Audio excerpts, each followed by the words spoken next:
Gina, it's a real pleasure to have you to come and talk to Bill and I about the whole concept of MRI in rectal cancer. And we've already had some discussion about how valuable it is in defining the tumor, defining exactly where it is and how we should do the operation. And now we're going to cover something still controversial in many people's eyes, and something that Bill has had a huge interest over the past 10 or 15 years. And indeed we all have, and it's what's called the complete response. And what complete response means is that a patient who has a rectal cancer and has chemotherapy and radiotherapy has a possibility of probably 10 to 20% traditionally that the tumor would be cured. But we only found that when we had done a major operation. So we took out this the patient's bowel and maybe often take out the whole sphincters and give them a permanent colostomy. And to our tremendous surprise, there was no cancer anywhere in the specimen. And this is what we call the complete response. And Bill, you tell us about your experience with Angelita and some of the patients in your experience. Angelita Habrigama is a remarkable woman from Sao Paulo, Brazil. And many years ago, she invited me to operate in Sao Paulo on one of her colleagues, one of the consultants in her hospital. And she was quite a clever, she's very clever.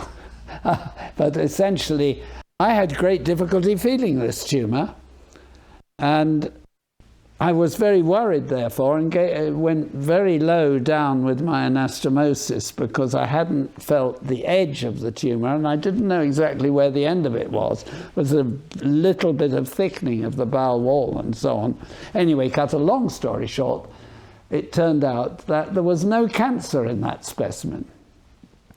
And this is the beginning, if you like. Well, it's not the beginning of the story for me, because Gina and I had experience before that of, or around the same time, of a lady who'd come from America and who had actually a complete response to chemo and radiotherapy. But the way the profession has got the whole thing wrong over the years is that it didn't take account of the fact that when you give radiotherapy and chemotherapy to a rectal cancer or any other cancer, it takes a long time for the full impact of the curative effects of radiation to work. And for years and years we had short course radiotherapy, and the idea you must do the operation immediately after. Well, that gives no chance for a complete response. And now only now are we beginning to work out how long you have to wait. And it's not the same in every person, which makes this subject very complicated, really. And MRI critical, the most critical part of how to follow up. I'm going to come back to that, but I think it's really important for everybody to realize there are 4 elements to what's called a complete response. The best one, of course, is if you take something out and give it to the pathologist and there's no tumor. That's a pathological complete response. There is also what's called the clinical complete response, which you put your finger in, and if it's a low rectal tumor, it's gone, you can't feel it with your finger, and you were telling us about that. Then there's the endoscopic complete response. You look in with a colonoscope and you can't see any cancer. And then there is the radiological complete response. And where Angelita and Gina come in is that they will tell us that if you have a very good response on an MRI scan or a complete response, then it's likely that the tumor is gone, and then you can avoid the operation and giving the whole thing to the pathologist. That's on the background. And this is where we come to MRI, Bill, isn't it? Gina, tell us about this whole concept of complete radiological response. Okay, well, this is really a really difficult subject to really convey what we mean by this, because actually, when you look at the published work about MRI versus the pathology, when a radiologist says they can't see the tumour and the patient gets operated on, more often than not, there is still tumour in the specimen if they get operated on. And therein, I suppose, lies the problem and the challenge. Now, what Bill and I realised quite soon, and actually through Bill's involvement in our very first, and in fact it was the first UK trial prospectively assessing the usefulness of MRI in the context of watch and wait, we started to wonder whether a combination of serial MRI imaging and serial clinical assessment with the finger could result in avoidance of surgery in a proportion of patients. And we found that yes, it could, and that the majority of patients did not regrow with their cancers. And we now are out to sort of 5-year follow-up, and we're going to be able to publish the results of this study. Could you tell us about watch and wait? It's so that's what we mean by watch and wait. What do you mean? So what we mean by watch and wait is you don't just abandon the patient. You know, so what you say to a patient that your post-chemoradiotherapy MRI scan, when I compare it against the original, has shown a response that suggests that the tumour that's present may or may not be viable, and that's the crucial thing. So we're not saying it's a complete response because the pathologist will find no tumour. We're saying that we accept that the pathologist may well find tumour if we operate on it now, or even if we biopsy it now. But if we wait, and we wait, it is possible, but not definite, that the tumour will carry on shrinking and it will carry on disappearing until it eventually is non-viable. It never comes back again. Now, that's quite a hard concept for patients to grasp, and that's why we set up the trigger trial, because what we also know is that the MRI sees this effect much more frequently than any of the published rates for complete response. So where the pathologist says there's no tumour left in a specimen, it's in about 10 to 20% of patients. Where we're seeing a so-called MRTRG 1 or 2, which is dense fibrosis where the tumour originally was, that's occurring in 40% of patients. So can I just stop yes. you, because I think TRG, just focus yes. on that. TRG is a tumour response grading. It's a tumour which regression is a pathological regression. So it's not. So that's the point. Yeah. It's a completely different thing to what the pathologist is seeing. So where we are seeing dense fibrotic material, we know from correlation with pathology studies that very often they will see tumour cells in there.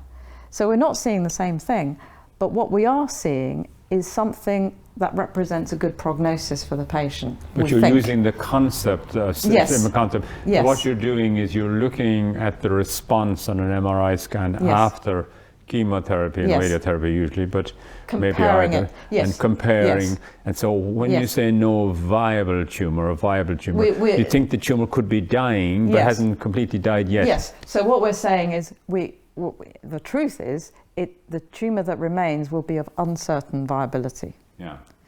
And it's that uncertainty that is driving us to test this in the context of a trial. Because in all of these patients, when the surgeon has done an examination at that point, they wouldn't know if there's tumour there or not, because it feels very similar to the original tumour. Because very often these advanced tumours, which is what we're dealing with here, is different to the ones that Angelita had studied in Brazil, where at the end of treatment it was just a shiny, smooth scar. These are rough, ghastly, thick, dense, irregular scars that when you palpate and you feel, they don't feel like that nice, smooth thing. The reason for that in our series is that we only give chemo and radiotherapy to an advanced cancer. To advanced cancers. Yes.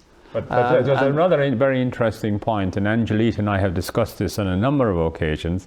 Angelita started this treatment strategy for low rectal cancers. Angelita has got a 6 centimeter finger, which is our definition of low rectal cancer, and she actually used her finger, and that's where it all came about. And I think my theory is that the lower the cancer, the better the target for the chemoradiotherapy. And actually there might be something slightly different, but also the stakes are much higher, because if you have a really low cancer, even though it might not be a big bulky thing, if it's going into the sphincters, that person would have to have the whole area removed. And that's why we think that the low rectal cancers are really good ones to treat with chemoradiotherapy. Yes. And it so happens that so many of them, like in this example, yes, so this is a low rectal cancer. You can see the levator muscle. You can see how little space there is to play with, really, in terms of the dissection, and that the dissection at the back and around the side on the right would be right onto the muscle tube. So that means that if the tumour cells had got through the thickness of that muscle tube, they would be on the surface of the specimen on removal. Unless an extra levator APE was being done. Or you leave some cells behind, and that would give you a local recurrence, which is a terrible fate. So this patient would need a so-called beyond TME operation, in fact an ELAPE operation, which is removal of the levator muscle with the rectum as well. And so if that's the case, then we would routinely say that this is a TME plane CRM involved, so the potential resection margin is involved, so this patient needs chemoradiotherapy, which is what we got. And then when we look at the next scan, you see, oh, where is it? If we can't see it. The tumour seems to have gone. This is the sort of case that I think Bill and you would pick up, because there's nothing to feel and nothing to see. But I would argue that actually that's not all of the cases. And that's a good case to pick up. And actually that's resulted in the fact that when you look at all the published series of Watch and Wait, the numbers of patients as part of the denominator, even when people are really actively looking for patients with complete response, is about 10% of the totality of the. And what we're saying is, well, if you do the MRTRG assessment, you'll quadruple that. And you'll find patients who are actually going in that direction. But would not be possible to detect clinically. Now, the problem with that is that no one's ever tested that before. And what we don't know is, firstly, is it really true? Secondly, if it's 40%, surely some of those patients must have some viable tumour. What's going to happen to those patients if they regrow? What is their rate of spread elsewhere? Because these were advanced cancers, not early ones. And so we don't know what the risk is of just leaving those tumours to sort themselves out.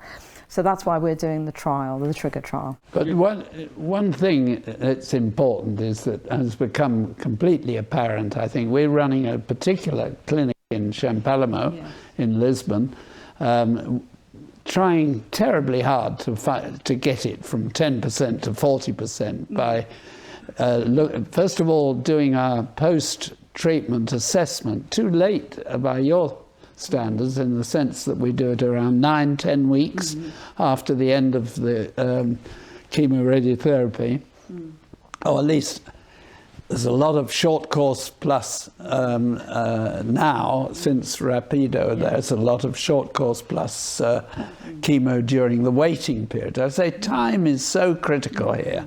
I mean, you get a snapshot of a disappearing tumour, if it's going to disappear, and in some of them it's going to be parts that regrow. That's the problem. But I think that's really important in the watch and wait phenomenon, is you establish what's happened, and then you watch very carefully with sequential scans, in other words 3 or 4 months, examining the patient regularly 3 or 4 months, and then you see, because but of course what we don't know, Bill, is you get what we're looking for is if the tumor is gone completely, can it regrow, or are there some viable cells, Gina, as you're talking about? And that's probably what it is. It's probably not even regrowth at a year or two. It's probably some viable cells which have then regrown. And also just to make the other point is that when they regrow, we know from Rodrigo's work, is that they are more aggressive because they're a resistant clone. Yes, this is like worrying about the variants of COVID. Yes, but exactly. But the thing that nobody has said is that anybody who has an exciting enough response to be included in our surveillance program, instead of having a risk around 30 to 40% of developing metastases at some stage, is only got a percentage around 7-8%, something like that. So we are talking about picking out a group of patients with much kinder tumours. Not only are they less dangerous locally, even if they've grown a long way, and it may be because they've been growing slowly, that they've been allowed to get that advanced to deserve their radiation. But the relative absence of metastases is where people, lunatics like me, who've been keen on the idea, and you, have been so lucky, because we've worried year after year that we, by sitting on these patients, might give them metastases. Well, we actually don't give them any more metastases. I think one of the things is that may be true for these early low ones, but we just don't know for the more advanced ones, because they were never included in those historic series where we've got follow-up data. So that's why we're doing the trigger trial, not least because the importance of this is having trained radiologists who have been tested and trained to do the TRG assessment.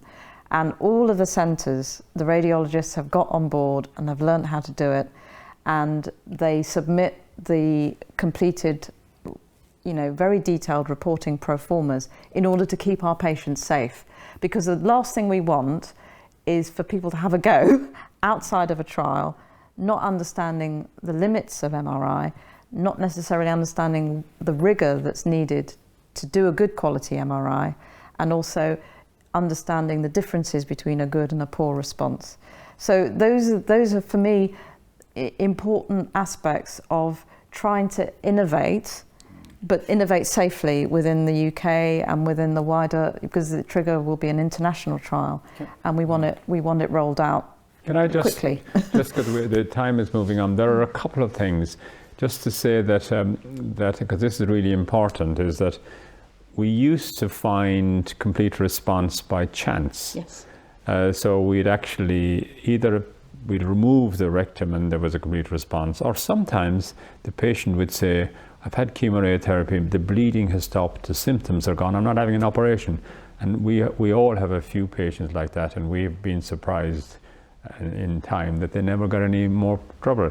So I think my American patient said, if Gina Brown says there isn't any tumour there, I don't want your operation. But the problem we have now is that the patients, people around the world say, there's this thing called complete response, and I must go and get a complete response because I don't want to have an operation. And we're in this really difficult dilemma. And what Gina has tried to do is to the trigger, you have to define trigger, tell us what trigger stands for. It sounds like a sort of a thing on a gun. Yes.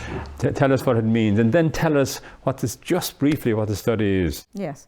So the trigger trial is a prospective phase 3 national and then soon to be international trial, whereby every patient who has an advanced cancer who needs radiotherapy because they've got an advanced cancer gets enrolled into the study.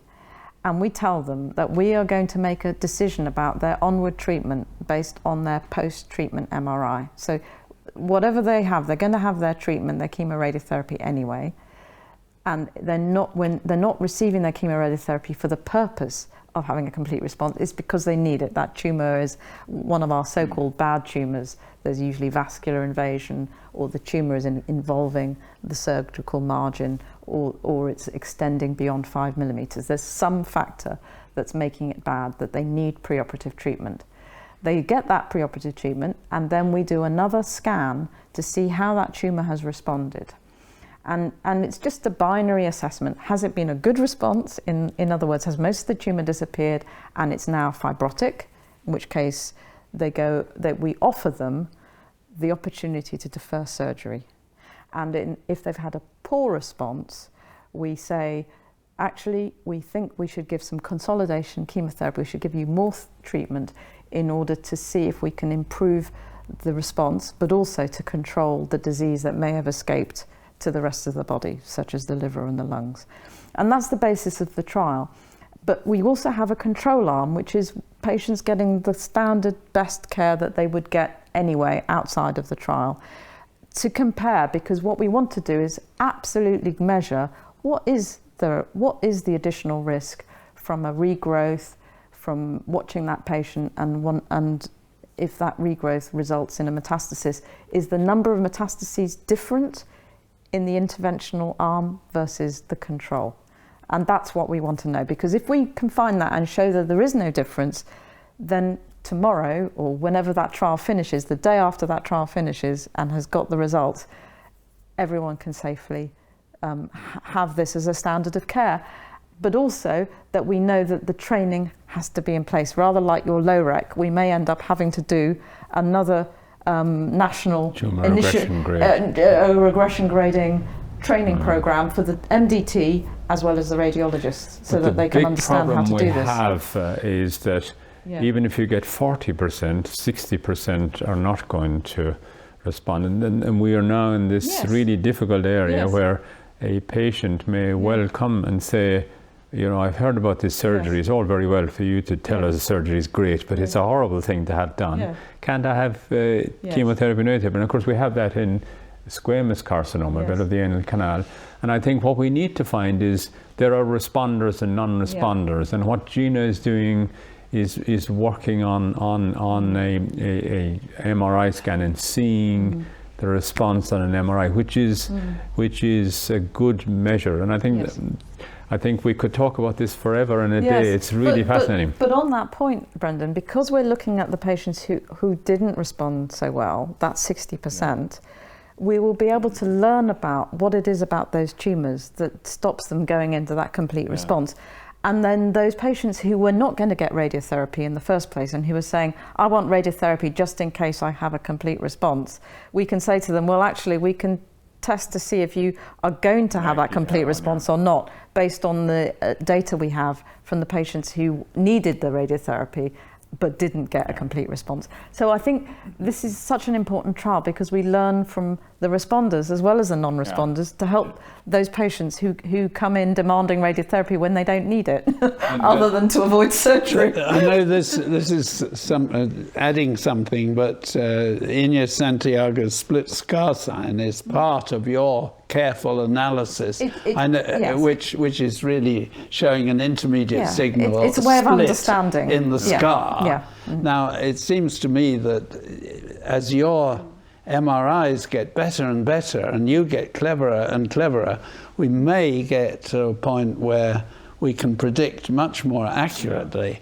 that this will be a permanent likely to respond, complete response. I think, and that would be wonderful. And I see imaging changing everything in surgery gradually as it gets better.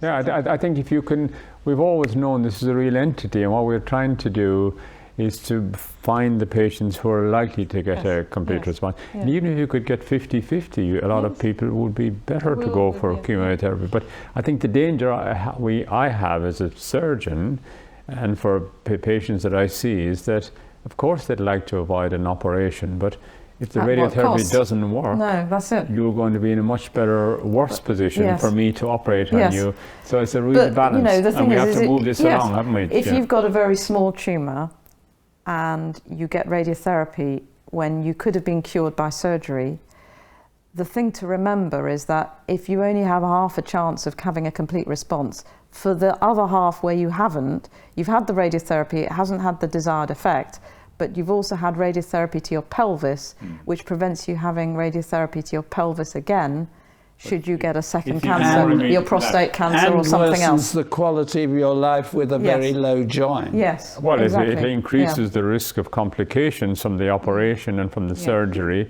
and from the leakage. But so I think what we're trying to do here is to use MRI as what we call a biomarker, isn't it, Gina? Exactly. TRG is a biomarker. TRG is a biomarker. And just define what trigger stands for before we pull the trigger. It's tumour regression grade to determine treatment using MRI, but we had to squeeze an acronym out of all of that. So that's why it's called Trigger. Bill and I and you could talk forever about these sort of things, Yes. and it's very exciting. So thank you very much, Gina, again, Thank you. for coming Thank to you, Bathing Bill Fair. and Brendan. Thank you, Bill.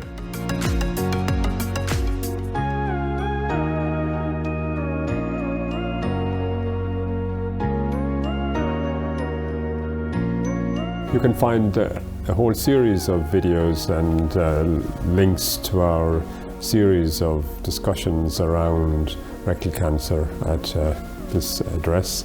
And if you have any suggestions what we might cover, please let us know. And thank you very much for joining us.